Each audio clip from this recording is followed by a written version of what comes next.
How to make a beautiful woman smile. Mobilizing an army of over 100,000 may do the trick. After the death of King Zhou Xuan, his son inherited the throne and became King Zhou You. Unlike his grandfather, King Zhou Li, who loved money, or his father, who cared about saving face, King Zhou You loved beautiful women. The story of how King Zhou Yu's love for beautiful women led to the downfall of the Western Zhou dynasty starts with natural disasters. One day, King Zhou You received news of an earthquake. At first, he didn't pay much attention to it, thinking that earthquakes were not uncommon and there was no need to be alarmed. However, his ministers informed him that this earthquake was different. 3 rivers were affected by the earthquake, and the source of these rivers was the Qishan mountain. Qishan was where the Zhou dynasty originated, and if there were natural disasters in Qishan, it could spell great trouble for the Zhou dynasty. At this point, King Zhou You had grown impatient and was more interested in finding a beautiful woman than listening to his ministers. He dismissed the minister who brought him the news and let him return home. The dismissed official was named Zhao Shudai. Pay attention to his surname, Zhao, as he was the ancestor of the state of Zhao in the Warring States period. News of his dismissal spread, and people began to plead for leniency. Bao Si, a local official, said to King Zhou You that ignoring natural disasters while dismissing wise officials would leave the country empty and the state unstable. King Zhou You hated it when people spoke ill of him, especially when he was a mere local official, so he had Bao Si thrown into prison. Bao Si's wife and son were desperate to save him from imprisonment. They tried various methods but to no avail. Then, they remembered that King Zhou You loved beautiful women, so they tried to find one for him.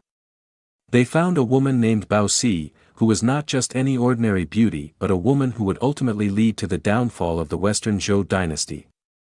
Bao Si was quickly presented to King Zhou You, who was delighted to see her. As a result, he released Bao Si from prison. Once upon a time in ancient China, the emperor had many concubines in his harem, which made it difficult for them to see the emperor. The queen, on the other hand, had more opportunities to see the emperor than anyone else. However, after the emperor took in Bao Si as a concubine, he had not seen the queen for 3 months. The queen was very angry and told her son, the crown prince, about her situation. The crown prince was naturally very angry and decided to take it out on Bao Si. The emperor spent every day with Bao Si, neglecting the affairs of the state. One day, there was too much business to be dealt with, and the emperor had to go to court. The crown prince saw this as an opportunity and got into a dispute with Bao Si over picking flowers in the garden. The crown prince even hit Bao Si. When the emperor returned and found out that Bao Si had been bullied by the crown prince, he was very unhappy. He sent the crown prince to learn etiquette at the court of his grandfather in the Shen state. Soon after, Bao Si gave birth to a son, and the emperor was very happy. He wanted to depose the crown prince and make Bao Si's son the new crown prince. However, arbitrarily deposing the crown prince would lead to political instability, as evidenced by the example of the Lu state. Bao Si was also waiting for the crown prince to make a mistake so that she could have an opportunity to make her son the crown prince. She monitored the queen's every move.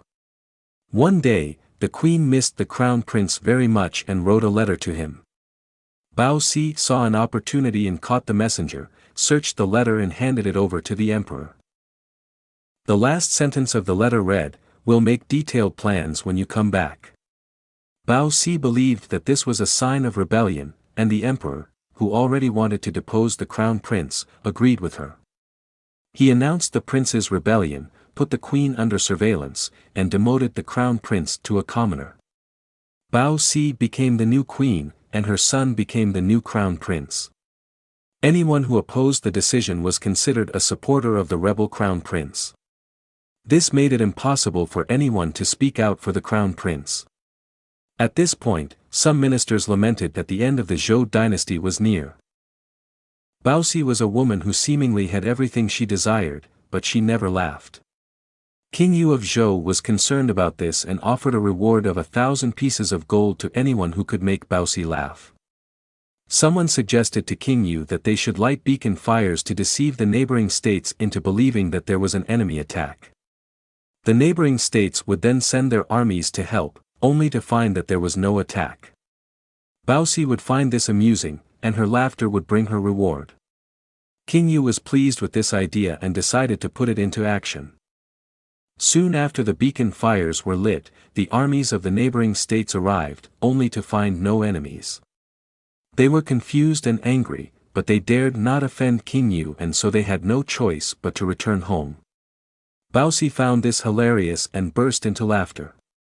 King Yu was delighted and gave her the promised reward. The army that was fooled also included Shenguo's army, that is, Shenguo, where the prince learned etiquette. His daughter had been deposed from her position as queen, and he was angry that King Yu had fooled them all. He wrote a letter to King Yu warning him that the Xia and Shang dynasties had been destroyed by women, and that if he continued to act foolishly for Baosi, the same fate would befall the Zhou dynasty. King Yu was furious when he received the letter and prepared to attack the state of Shen. Shen was a small state, and since they were up against the Zhou king, it was unlikely that any of the other states would come to their aid. What would be the outcome of this war?